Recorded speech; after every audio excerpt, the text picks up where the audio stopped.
પાટીદાર અનામત આંદોલન સમયના વધુ 167 કેસ ખેંચાયા પરત. પાલનપુરના ગઢ પંથકમાં 167 વ્યક્તિઓ સામેના કેસ પરત ખેંચાયા. રાજ્ય સરકારે પાટીદારો સામે થયેલા 167 કેસ પરત ખેંચ્યા. આવતીકાલે લોક અદાલતમાં અપાશે ચુકાદાની નકલ.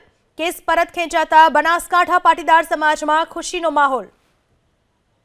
પાટીદાર અનામત આંદોલન સમયના જે કેસ હતા તેમાં 167 વધુ કેસ પાછા ખેંચી લેવામાં આવ્યા છે. આ પહેલા પણ કેટલાક કેસો પાછા ખેંચી લેવામાં આવ્યા હતા.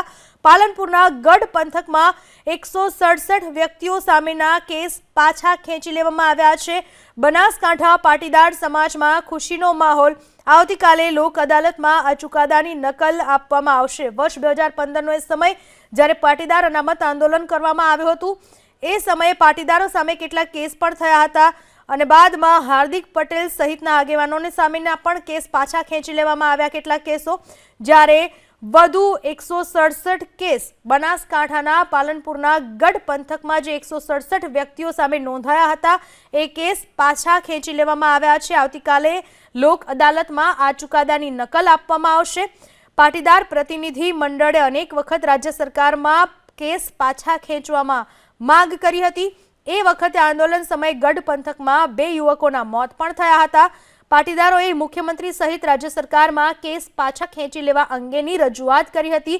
જે અનુસંધાને રાજ્ય સરકારે પાટીદારો સામે થયેલા 167 કેસ પાછા ખેંચ્યા છે, જે બનાસકાંઠાના પાલનપુરના ગઢ પંથકમાં નોંધાયા હતા. ગઢ પંથકના પાટીદારોમાં ખુશીનો માહોલ. આવતીકાલે લોક અદાલતમાં ચુકાદાની નકલ આપવામાં આવશે. વર્ષ 2015માં પાટીદારોએ અનામત આંદોલન શરૂ કર્યું હતું અને એ સમયે ઠેર ઠેર દેખાવો થયા હતા, પ્રદર્શન થયા હતા અને ત્યારે અલગ અલગ જગ્યાએ પાટીદારો સામેના કેસ નોંધાયા હતા. આ વિશે વધુ વાત કરવા પાટીદાર આગેવાન દિનેશભાઈ બામભણિયા આપણી સાથે ફોન લાઈન પર જોડાઈ ચૂક્યા છે. દિનેશભાઈ, આપનું શું કહેવું છે? જે 167 કેસ પાછા ખેંચી લેવાનો સરકારે નિર્ણય લીધો છે, આપ આ નિર્ણયને કઈ રીતે મૂલવશો? બેન, મેં આપને કીધું કે ગુજરાત સરકારના 2017ના આંદોલન પછી જેટલા પણ એફઆઈઆર દાખલ થઈ હતી તેમાં સરકાર ધીમે ધીમે બધા કેસો વિથડ્રોલ કરી રહી છે. ગઈકાલે નામદાર પાલનપુર કોર્ટે કેસ પાછો ખેંચવાની મંજૂરી આપી છે, ત્યારે હું આ તમામ નિર્ણયોને આવકારું છું અને ખાસ એ આંદોલનકારીઓની લડાઈને બિરદાવું છું કે જેમણે પાટીદાર સમાજ માટે અને સમગ્ર સવર્ણ સમાજ માટે અનામતની લડાઈમાં ભાગ લીધો હતો. સરકારે પોતાનું વચન પૂરું કરવા માટેના પ્રયાસો કર્યા છે, એને અમે આવકારીએ છીએ. આભાર આપનો અમારી સાથે વાત કરવા બદલ. આપણી સાથે લાલજીભાઈ પટેલ પણ ફોન લાઈન પર જોડાઈ ચૂક્યા છે એસપીજના. લાલજીભાઈ, તમારું શું કહેવું છે જે કેસ પાછા ખેંચવામાં આવ્યા છે? જો આમાં એવું છે કે મેં હમણાં જયારે રાજદ્રોહના કેસો પરત ખેંચવામાં આવ્યા એ વખત પણ મીડિયાની અંદર વાત કરી હતી કે જયારે સરકારે કમિટમેન્ટ કર્યું અને સરકારના મુખ્ય જે પાર્ટીના આગેવાનો હોય, કેબિનેટ મંત્રીઓ હોય, એમને જાહેર મંચ ઉપરથી કહેલું હોય કે પાટીદાર અનામત આંદોલનના જેટલા પણ કેસો હોય છે એટલે પરત ખેંચવામાં આવશે. એટલે અત્યારે જે 167 કેસો ખેંચવાની જે વાત છે, તો એના માટે હું સરકારને કહું છું અને એ વખત પણ કહેતો હતો કે તમે બોલેલા છો ને તમારે ખેંચવાના છે, તો હવે જયારે તમામ સંપૂર્ણ જેટલા પણ કેસ બાકી હોય બધા પરત ખેંચવામાં આવે તો પાટીદાર સમાજના આંદોલનકારી અને સમાજના જે પણ સાચી લડાઈમાં જોડાયેલા યુવાનો હતા એ બધાને રાહત થાય. એટલે તમે થોડા ખેંચો, થોડા બાકી રાખો સમયાંતરે, એના કરતા બધા જ કેસો જેટલા પણ તમે વચન આપ્યું છે કે આંદોલન નિમિત્તેના 2017 સુધીના જેટલા પણ કેસો હોય બધા પરત ખેંચવામાં આવશે, તો ચોક્કસ એ નિર્ણયને અમે વધાવીએ છીએ. પણ જો બાકી રાખતા હોય તો પાછા ફરીથી અમે એમને કહેવા માંગીએ છીએ પણ જે પણ હોય બધા સંપૂર્ણ પાછા ખેંચવામાં આવે. જી, આભાર આપનો અમારી સાથે વાત કરવા બદલ. તો હજુ પણ પાટીદારોની એવી અપેક્ષા છે કે જેટલા પણ કેસ એ સમયે થયેલા છે એ તમામ બધા જ કેસ પાછા ખેંચી લેવામાં આવે. તમામ જે સમાજના દિગ્ગજો છે તેમણે સરકારના આ નિર્ણયને આવકાર્યો છે.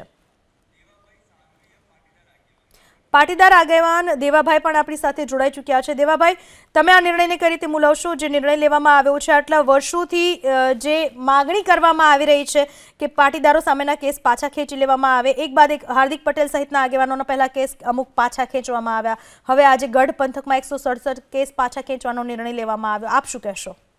હા બેન, વાત કરું તો 2015ની અંદર અનામત આંદોલનમાં ગઢ ખાતે, પાલનપુરના ગઢ ખાતે કેસ થયેલા હતા 167 લોકો ઉપર. જે અત્યારે અમારી માંગણી સરકાર સામે છેલ્લા 10 વર્ષથી વિજયભાઈ રૂપાણી પ્રમુખ, જ્યારે મુખ્યમંત્રી શ્રી અને અત્યારે ભૂપેન્દ્રભાઈ પટેલ, ત્યારે અમારી સતત માંગણી છેલ્લા 10 વર્ષથી ચાલુ હતી અને આજે અમારી ગઈકાલે કેસો પાછા કરી અમારી માંગણી સંતોષાઈ છે, તો અમે સરકારશ્રીનો અને ભૂપેન્દ્રભાઈ પટેલનો આભાર માનીએ છીએ. આભાર આપનો અમારી સાથે વાત કરવા બદલ.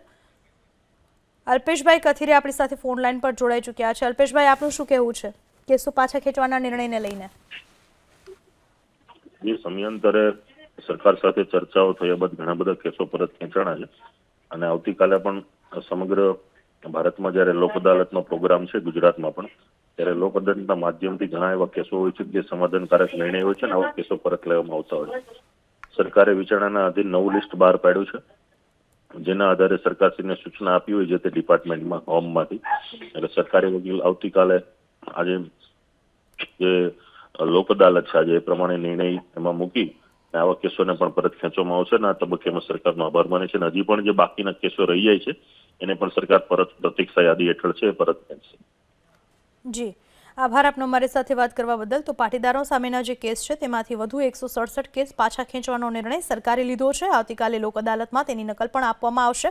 બનાસકાંઠાના ગઢ પંથકમાં આ પાટીદારો સામેના કેસ પાછા ખેંચવાનો નિર્ણય લેવાયેલો છે. પાટીદાર આગેવાન ગીતાબેન પટેલ આપણી સાથે ફોન લાઈન પર જોડાઈ ચૂક્યા છે. ગીતાબેન, પાટીદાર સમાજે ઘણા સમયથી માગણી સરકાર સામે પણ કરવામાં આવી રહી હતી કે પાટીદાર સામેના કેસ પાછા ખેંચવામાં આવે અને એ જ દિશામાં એક બાદ એક પગથિયા સરકાર તરફથી લેવામાં આવી રહ્યા છે, પગલાં લેવામાં આવી રહ્યા છે. તમે શું કહેશો? જો 10 વર્ષની આ ડિમાન્ડ હતી ને 10 વર્ષ પછી પણ આજે ધીમે ધીમે કરીને કેસો પાછા ખેંચવાની જાહેરાતો થઈ છે અને વચ્ચે પણ હમણાં રાજદ્રોહ જેવા કેસો પાછા ખેંચાયા. હજી પણ 75 જેવા કેસો બાકી છે અને આ માત્ર ગઢ ગામની જે 144 કે 67 મહિલાઓ હતી એના ઉપર જે કેસો થયા હતા એ કેસની તમે કહો છો એ પ્રમાણે કે પરિપત્ર કાલે આપવામાં આવશે લોક અદાલતમાં. તો આશા રાખીએ કે હજી પણ જેટલા પણ કેસો આ ગુજરાતના પાટીદારના યુવાનો પર છે, મહિલાઓ પર છે, તો જલ્દીથી જલ્દી જે કેસો હજી પણ પેન્ડિંગ પડ્યા છે જલ્દી પાછા ખેંચાઈ જાય અને જલ્દીથી જલ્દી, કારણ કે આમાં 10 વર્ષ વીતી ચૂક્યા છતાં પણ આજે પાટીદારો સમાજના યુવાનો પર કેસ થયા ને એની ડિમાન્ડો ચાલુ છે. જી, આભાર આપનો મારી સાથે વાત કરવા બદલ. તો પાટીદાર અનામત આંદોલન સામેના એ વખતના જે કેસો પાટીદારો સામેના હતા એ પાછા ખેંચી લેવાતા પાટીદાર સમાજમાં ખુશીનો માહોલ જોવા મળી રહ્યો છે. છેલ્લા 10 વર્ષથી માગણી કરવામાં આવી રહી હતી કે પાટીદારો સામેના આ કેસ પાછા ખેંચી લેવામાં આવે અને હવે 10 વર્ષ બાદ એક થોડા સમયે અમુક કેસો પાછા ખેંચી લેવાની પ્રક્રિયા સરકારે કરી છે, જેના પરિણામે પાટીદારોમાં ખુશી જોવા મળી રહી છે. વર્ષ 2015માં જ્યારે અનામત આંદોલન શરૂ કરવામાં આવ્યું હતું ત્યારે પાટીદાર આગેવાનો, પાટીદાર કાર્યકરો, પાટીદાર સમાજના કેટલાક લોકો સામે કેસ નોંધવા પામ્યા હતા.